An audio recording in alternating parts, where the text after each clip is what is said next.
I'm going to be reviewing every episode of Teen Titans Season 1, Episode 1, Divide and Conquer. The Titans battle Cinderblock, but teamwork falters when Robin and Cyborg clash.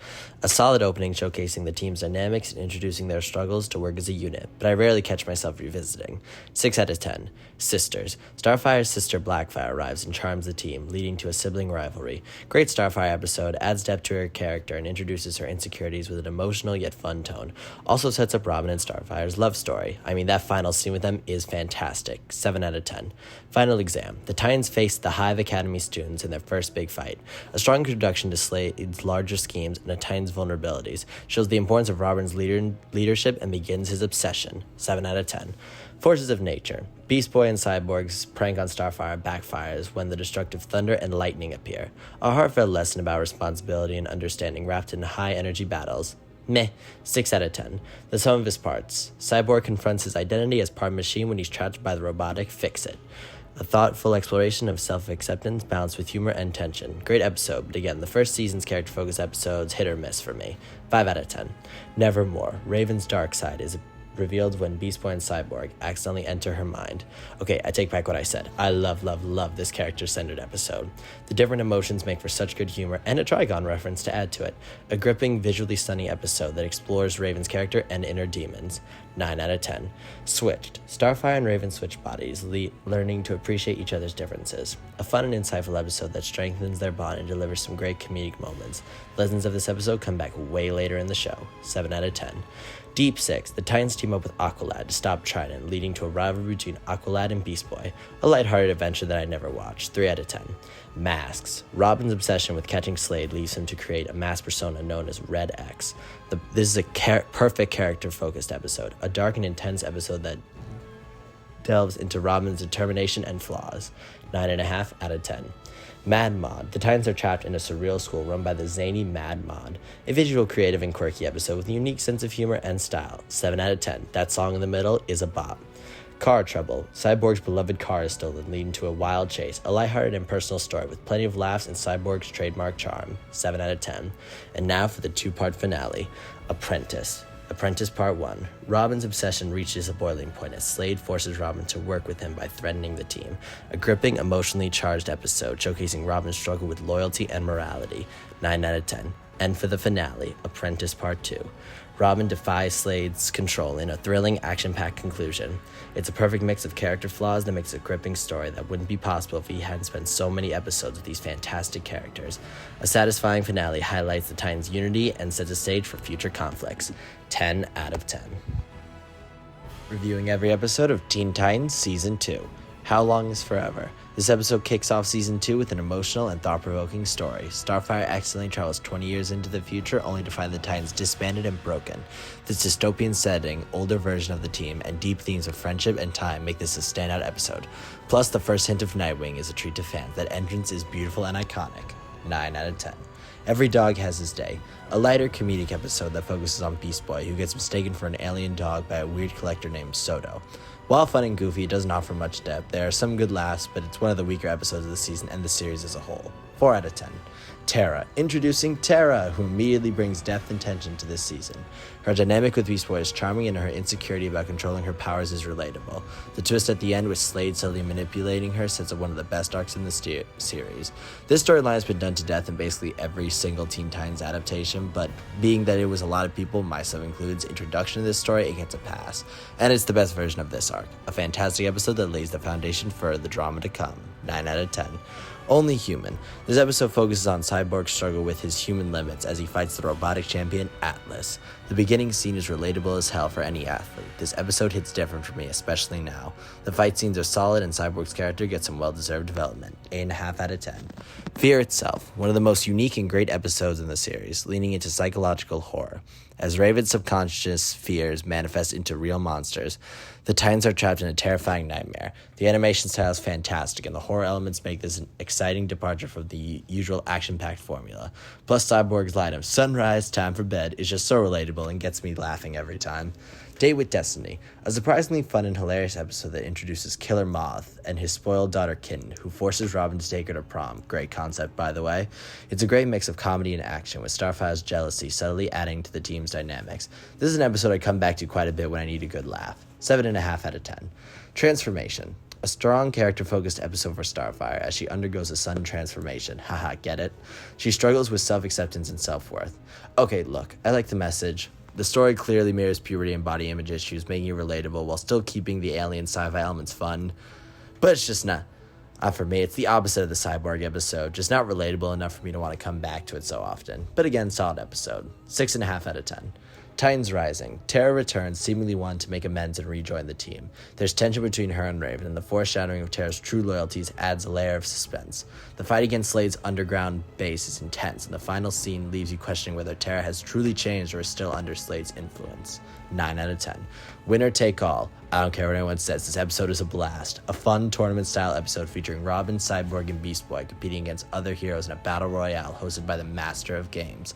It's packed with great action, fun rivalries, and a surprising appearance by Aqualad. This may be one of my most rewatched episodes. Let me have this. 9 out of 10. Betrayal. One of the most emotional and heartbreaking episodes of Teen Titans. Tara's true betrayal of the team is revealed, crushing Beast Boy. The Titans being distracted is also a great B-plot. The rooftop date leading into a shocking ambush is devastating, and honestly is a perfect setup. Slade's manipulation is at its peak. It kind of feels like a breakup, like you're doing one last good thing before you rip your significant other's heart out, and Beast Boy's final line is so raw and deserved. 10 out of 10. Fractured. A comedic palate cleanser after betrayal. This episode introduces Larry, an alternate dimensional version of Robin. The fourth wall-breaking humor and Looney Tunes-esque animations are fun, but gets tiring after maybe 5 seconds. Still a nice break before the season's intense finale. 5 out of 10. Aftershock, Part 1. An action-packed, emotionally charged episode that shows Tara, now fully under Slade's control, leading an all-out attack on the Titans. The Titans' different perspectives is great. Each fight is brutal, particularly her confrontation with Beast Boy and Robin. 10 out of 10. And for the finale, Aftershock, Part 2. The epic conclusion to the Tara arc, and probably the best season of the show overall.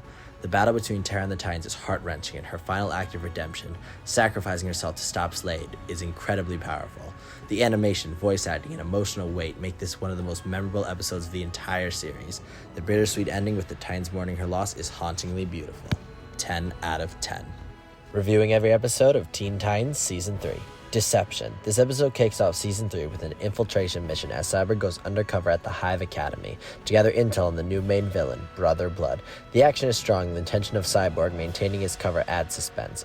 Brother Blood proves to be a manipulative and formidable villain, setting up a great season-long conflict. 8.5 out of 10.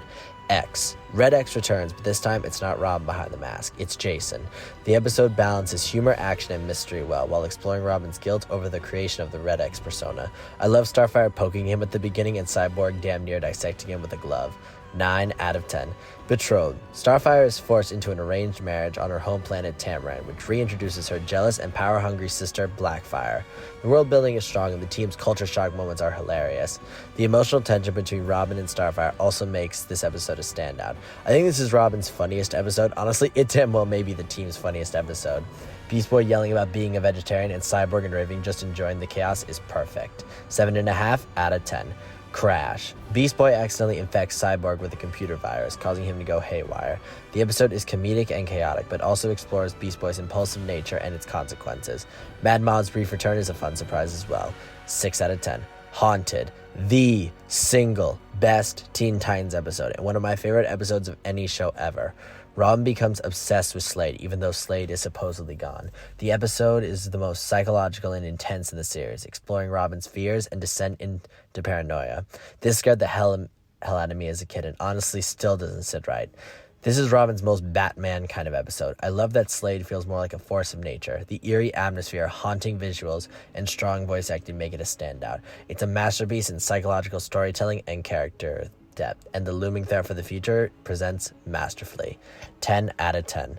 Spellbound. Raven finds a connection with a mysterious voice in an enchanted book, only to be deceived by the sinister Malchior, who flirted his way into freedom. This episode highlights Raven's loneliness and vulnerability, while delivering an emotional, powerful lesson.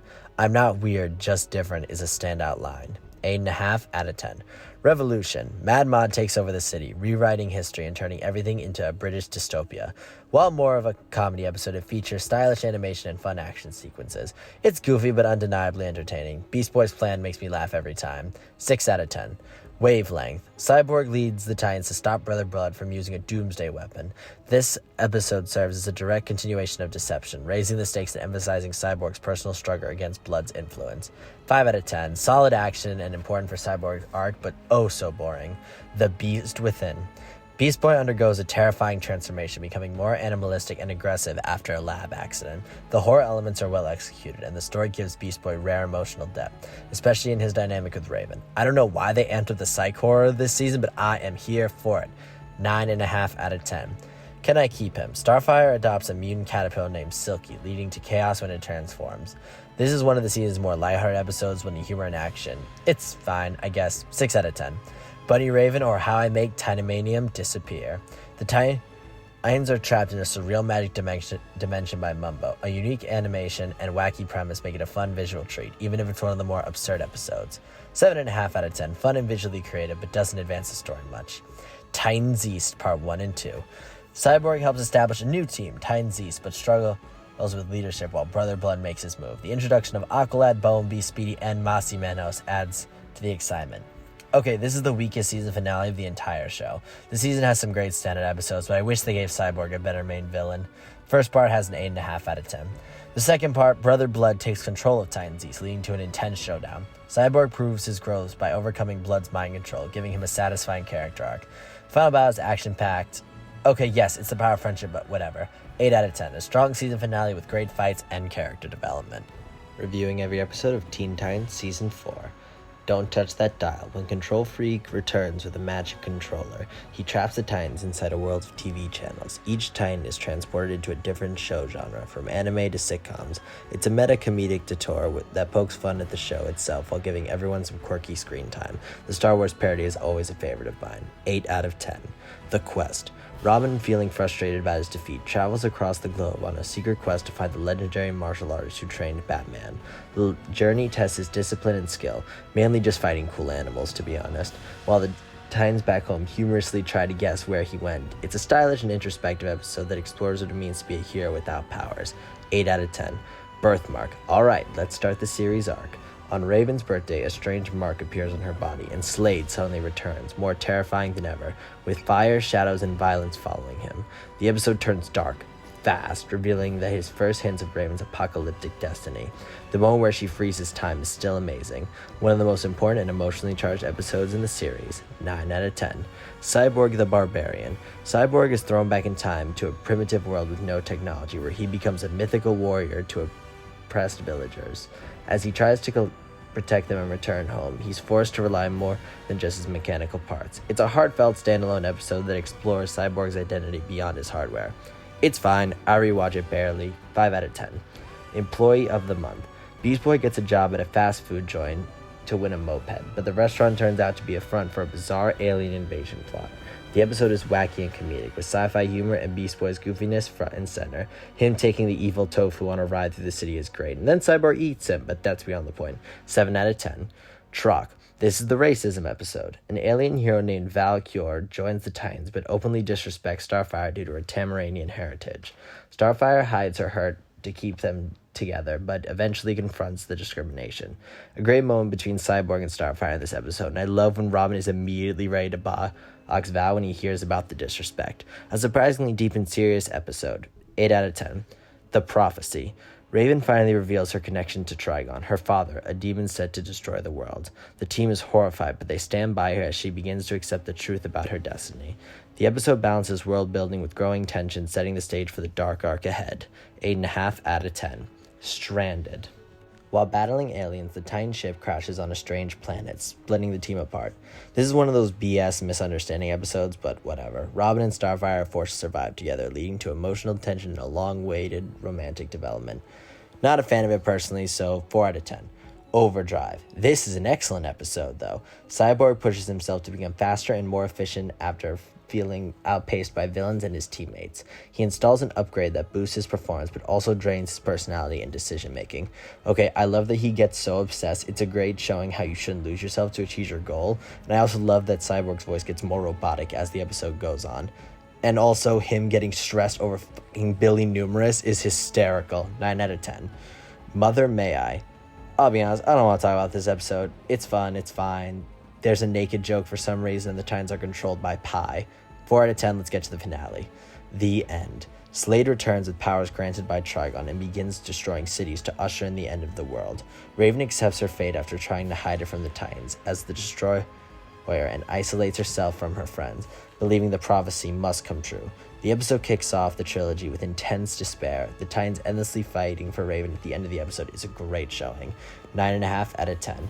Part 2, Trigon arrives, reshaping the world into a wasteland of stone and red skies, and of course using Titans Tower as a chair, because why not? The Titans are seemingly defeated, and Raven becomes a helpless child stripped of her powers. The emotional weight is heavy as the team fights to stay united and find hope in the apocalypse. Slade is also a skeleton, which scares the living shit out of literally child ever. 10 out of 10. Part 3. With the Titans refusing to give up on her, Raven regains her strength and faces Trigon. Her journey comes full circle as she transforms from a symbol of doom into a symbol of hope, using the white cloak. The team defeats Trigon in a climactic battle, concluding one of the most powerful arcs in the series. It's the best season of the show. 10 out of 10. Thanks for watching. Every episode of Teen Titans Season 5 reviewed. Let's go, we're in the home stretch. Homecoming, Part 1 and 2. Beast Boy reunites with the Doom Patrol, his original superhero team, when an old enemy returns, the Brotherhood of Evil. The Titans split up to investigate, revealing new global threats and setting up a season-long war. The episode dives into Beast Boy's past and his unresolved need for approval. The Brotherhood of Evil attacks in Part 2, forcing Beast Boy to choose between his past and present teams. The Titans rally and fight alongside the Doom Patrol, but emotional tension lingers. A great two-parter that repositions the Titans as leaders in the broader superhero network. 7 out of 10. Look, this is the weakest season in my opinion, so let's try to have some fun. Trust. The Titans recruit Hotspot, a fire-powered hero who has such a great design, I love it, but he's hesitant to trust them, especially when villains like Madame Rouge are closing in.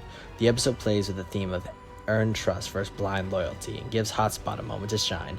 7 out of 10. I mean, we've started out decent, but I really need a fun episode. Oh look, Control Freak's here. For real. Control Freak returns and hijacks a reality TV show, but this time the Titans East are the stars. It's a lighthearted break from the darker arc, showcasing new Titans like Speedy, Bombi, and Masi Menos from Season 3. I really like this episode, it's so fun, probably my favorite of the season. 9 out of 10. Snowblind. The Titans meet Red Star in a snowy Russian wasteland. Haunted by a radioactive accident, he lives in exile. Is he supposed to be like a Captain Atom type character? I never truly understood that. It's a haunting and poetic episode about guilt, loneliness, and finding purpose in isolation. I think I've seen this episode maybe twice. 4 out of 10. Cole. While exploring icy caves, the Titans meet Cole and her partner, Gunark. She can turn into a crystal, but lives a secluded life to avoid the Brotherhood. This episode has a gentle, magical vibe and introduces two fan-favorite obscure heroes. I've never seen them in anything else outside of this. I love the eating off scene. It's very fun. Fine episode, but as you can tell, this series really peaked last season. 7 out of 10. Hide and Seek. Raven takes charge of protecting 3 superpowered kids from the Brotherhood. She struggles with being nurturing, which is great for Raven, and makes her some rare and funny moments. It's fine, I guess. 5 out of 10. Can we please get something better? Oh look, it's Kid Flash. Lightspeed. The scene's most acclaimed episode, and for good reason. Wally West makes everything better. Kid Flash infiltrates Hive. 5 arming Jinx and inspiring her to rethink villainy. It's a fast-paced, funny, romantic, and beautifully character-driven episode. Jinx becomes a breakout anti-hero. 9 out of 10. Revved up. Robin and the Titans chase Ding Dong Daddy. Wow, we're really rolling with that name, huh? Alright then. In a Mad Max-style road race to recover a stolen briefcase. This one's zany and action-packed with a throwback vibe. Not crucial to the plot, but fun for long-time animation fans and fans of the series. Fun episode, I have no problems. 8 out of 10. Go. A flashback episode that shows how the original 5 Titans first men formed the team. We see how Starfire escaped alien captivity, how Raven sensed danger, and how Robin became the leader. It's heartfelt, nostalgic, and fills in an emotionally beautiful backstory. Solid 8 out of 10. Calling all Titans. The Brotherhood of Evil makes their move, targeting Titans all over the world. Heroes like Speedy, Jericho, and Harold are captured one by one. The tone turns dark and urgent as the Titans realize they're at war, and losing. Bad. It's a really good episode. I love the hopelessness of the final scene. 9.5 out of 10. Titans together, Beast Boy rallies the remaining heroes for an all-out rescue mission. Nearly every Titan introduced throughout the series joins forces to take down the Brotherhood. I love that Raven is like, as it gets easier as they continue beating the Brotherhood. Jericho possesses a robot, Jinx switches sides, and it's a massive emotional victory for the global team. Very solid 10 out of 10 episode. And of course, the final episode. Things change. Beast Boy encounters a girl who looks like Terra, alive but with no memory of him or her past. The story is quiet, unresolved, and deeply emotional. It leaves the series on a mysterious, bittersweet note about change, acceptance, and moving on. Everyone knows this episode and honestly deserves a whole video. It's such a mixed bag of emotions. 8 out of 10. And that's the whole Titans series. Thanks guys for watching. Let me know what show you want me to cover next. Bye. See you next time. Oh right, we forgot about the movie. Look, it's fine. It's just a longer episode of the TV show. I watch it every now and then. It's fun. Robin drop-kicking the villain is amazing. And also, here's a list of all the episodes ranked, in my opinion. You can scroll through it as I let the video kind of play. But yeah, that's the end of the video. Have fun, guys. Let me know what I should actually review next now that the video is actually over. Bye.